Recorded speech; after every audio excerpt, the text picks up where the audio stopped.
Okay, a very good evening to Miss Cassie, fellow classmates. Today, my group and I would like to present to you about a future city called the Bloom Estate. Making it or constructing a city to be a very well-known city requires 5 aspects, which is security, water and waste management, hospitality and tourism, transport, energy management, and disaster relief, and last but not least, green building. So without further ado, I would like to call upon Max to start off with the first aspect. Good afternoon, Miss Cassie and my fellow batchmates. Good evening. Good evening. Okay, I'm sorry. Good evening, Miss Cassie and my fellow batchmates. Today I'll be talking about the security in our future city. Now, the definition of security, according to Oxford Dictionary, is the state of being protected or safe from harm, things done to make people or places safe.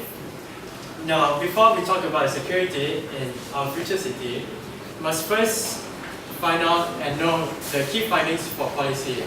Extreme security measures restrict people's mobility. In other words, too much security or heavy-handed security will cause the people, the citizens of the city, to feel less freedom and more restricted. That security provisions should support urban functions and it should not disrupt the city. Also, informal security networks should be studied as components of security systems. For example,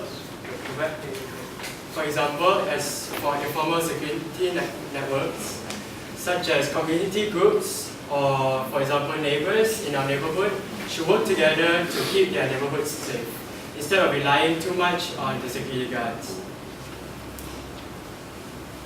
Next, I would like to talk about the security in our future city.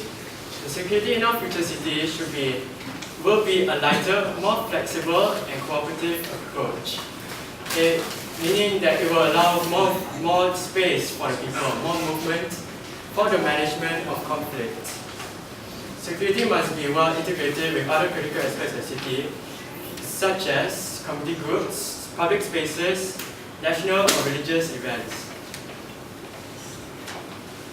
The importance of security in our city is to support and protect infrastructure projects such as roads, sewers, or water supplies, and it will also help to protect and keep safe for critical services such as education, healthcare, and utilities such as schools or hospitals.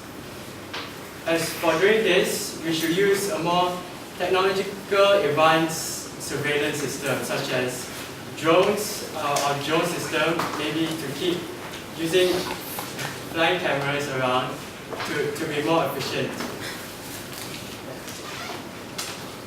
Now, to go more in depth in technology and more in depth into our surveillance system, we will be using a real-time cloud-based system. For example, if a thief were to set off an alarm in a floor in a museum, the data will be sent to the cloud system and into the glasses of security guards in the museum. So it will happen in an instant. Next, home door locks. Homeowners will be able to use their smartphones to be able to unlock their home doors. They'll be able to enter their passcodes or their thumbprints to access their doors. Homeowners can also send guest invites if they're having a dinner party to their guests. So they will be able to access their homes without them being to open the door for them. Next, I'll pass it on to Yang to talk about our third aspect of our city, which is water management. Hi everybody, I'm going to talk about water and waste management. So let's talk about water management first. So in our future city, we have this water permeable paving. So what does this do actually? Well, in the soil or the grass, we'll layer it with another layer. So this layer, it actually allows the water on the surface to be able to pass through and into the soil. So when it reaches the soil, it actually channels down into our next thing, which is the underground water tank. Okay, so this underground water tank, it's actually kept underground, so it redirects and collects all the water from the grass, the soil, the roads, and even from the roofs down into the underground water tank.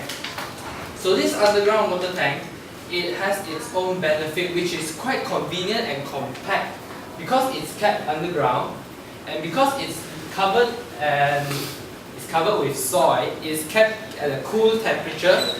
It's kept at a cool temperature and away from the dangerous UV light. Okay. Next, it's the waste management. Okay. Next. So, for our city, we'll be talking about a no landfill policy. No landfill policy. So, all around you, you can see like trash cans, which is quite useful. But with our new trash cans, okay, it's actually channeled down directly into an underground system where it directly flows, takes the rubbish and goes to a nearest waste station. Okay, so this trash can is divided into three kinds, which is organic waste, recyclable materials, and mixed waste. So, next. In our waste station, okay, for the organic waste, it will actually churn and process it into fertilizers. While the recyclable materials are recycled, and the mixed waste is actually converted into fuel through gasification process. Okay, next. So this no landfill policy is quite nice, quite amazing, I would say, because there won't be any more big bulky trash. Surprise. So there won't be this kind of transport anymore, there won't be any more landfills. Okay? All of our waste will be reused, converted or recycled. There won't be any more waste materials to replace, and there won't be any more landfill. So say no more to landfill. Okay. Next, I'll pass it out to Daniel Chow Kok Teng to talk about hospitality and tourism. Hi guys, today I will talk about hospitality and tourism. Okay, say no more to printed cash and say hello to numeric hand-in cash system. This system allows you to pay anything you bought by using your hand and just scan it. Okay, the teleporting fridge. Okay, this fridge actually acts like a pet that follows you anywhere you go, and just think of it and the fish will just appear right next to you, and the food instantly teleports from the market into your fridge, and by paying the item you want to buy, like I said, use your hands. Nightclubs, huh? How about day clubs? Okay, day clubs. Actually, there are two sections for day clubs that separates into for kids and for adults. Where for kids, they are like balloons, party hats, and clowns. And yeah, you can rave during daytime. And also natural view. We have three views, like offshore wind farm view, underwater boat tunnel view, and also beach view. And that's about it. Pass the time to Darshini to explain the fourth aspect. Okay, transport. Transport is basically transportation system to be able to be moving from one place to another. Next. So in our city, we have implemented elevated bike tracks and biometro vehicles. Elevated bike tracks as in everybody, all the citizens in the city, they are able to go to one place to another by just cycling. And it's high speed and it's pollution free.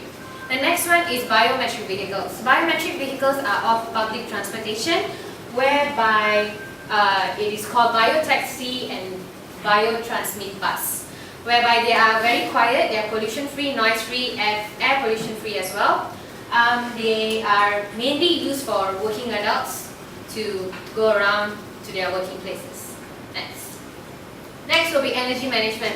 Energy management for our city, we are concentrating on power and electric supply. So therefore, we have two types of energy management, which is solar power solution and wind energy management. Solar power solution is basically the glasses of our city. It's basically photovoltaic polymers whereby they absorb sunlight, natural sunlight, to generate electricity and power. Wind energy management is whereby we have vertical turbines to channel renewable air throughout the city so that everybody can be breathing clean air all the time. So the next I'll pass to Michelle to talk about disaster relief. Hi, I'm going to talk about the disaster relief. So disaster impact on entire communities, which brings loss of life and damage to properties and infrastructure. So disaster response is very important to rescue people from danger and to stabilize people in physical and emotional conditions. So when disaster strikes, our disaster management will first respond with life-saving emergency aid, and then we will save for long terms to help families recover and rebuild. Within the first couple of hours, our staff members which is closest to the disaster will report the level of severity and need to us, and we will provide emergency relief. While within the 24 hours, our pre-position relief supplies will be transported and distributed to the victims. For the first week, we will continuously distribute emergency aid and relief to the residents affected by disaster. While for the following month, we will help families stabilize by providing assistance with temporary shelter, water, sanitation and hygiene, healthcare and economics properties. So these are the emergency shelters provided for the victims. First is the solar powered flat pack shelter. It is very easy to be transported and assembled, as it just needs to be built in just 4 hours, and it can fill in 5 people. It also has solar powered roofing, which people living inside don't need to use candles and kerosene lamps, which can also prevent danger of fire. The next thing is the accordion recover shelter. It can fill in 4 people, and it is very easy to be set up, as it can only be done only 1 person. And it can be collapsed into 2 shapes, which is horseshoe or flat shape, depending on which is easier to be transported. Moreover, the high-tech emergency shelter.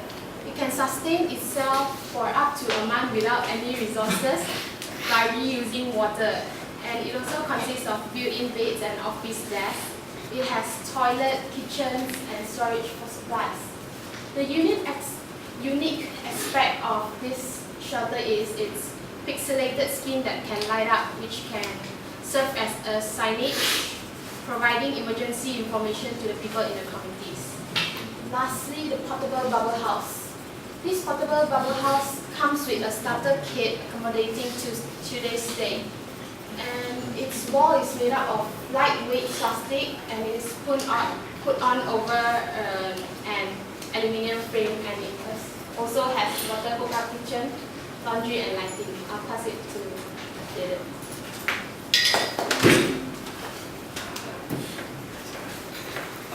Hi everyone, I'll be talking about green buildings.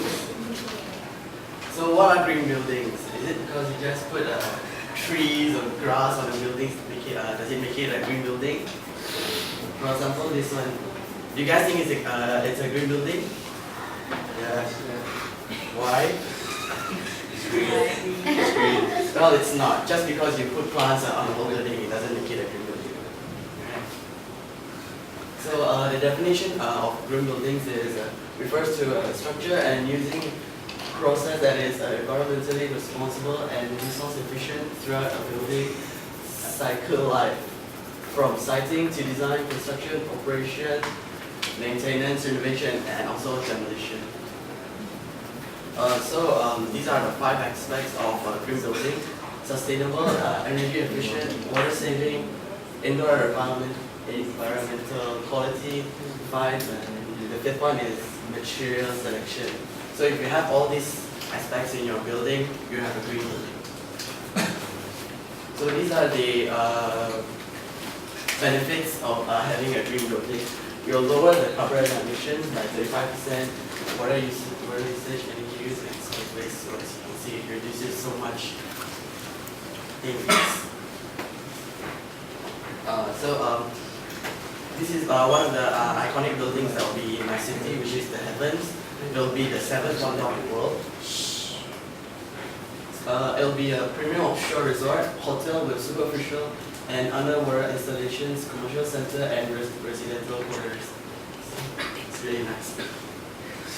So this is the commercial center. That's the restaurant. Isn't Yeah, it's also the commercial. it? Wow, all this time I thought it was residential. Yeah, so this is the resort. You can see everyone having fun and the green stuff.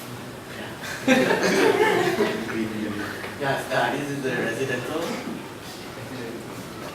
And the building will not only be just a building like that, it will function as a recycling plant for the treatment of the floating garbage in our seas and decontamination plant or seawater to provide clean drinking water for the citizens of my city and also the world. This is how the building will help the city also. It also generates energy by solar, wind, water, and marine energy and thermal energy.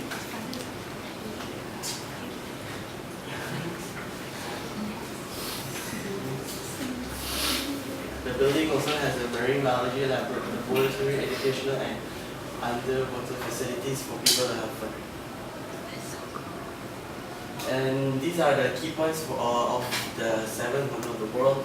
The first one will be the Maya legend symbol. The design is shaped like the Mayan serpent god, and its meaning Cancun, nest of the snakes. So you see the shape of the snake. And the second one will be the water treatment. It helps clean the sea and also provides clean drinking water. The third one will be zero emissions transportation. Also, like Darsh said, there will be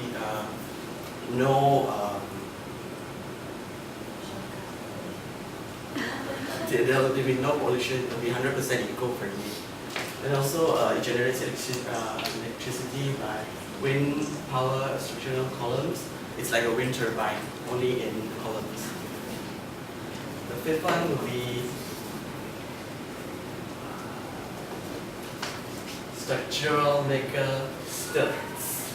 Yeah, central core system, marine platform designed to minimize footprint area, avoiding ecosystem damage. The sixth one will be vertical master planning. It will reduce the footprint at sea level, incorporating the generators to building into modules to add altitude increases generated power. It's also wind generated electricity. And yeah, 7, 8, 9, 10 is also how the building will generate power for the city and also itself. So that's all from me. Thank you.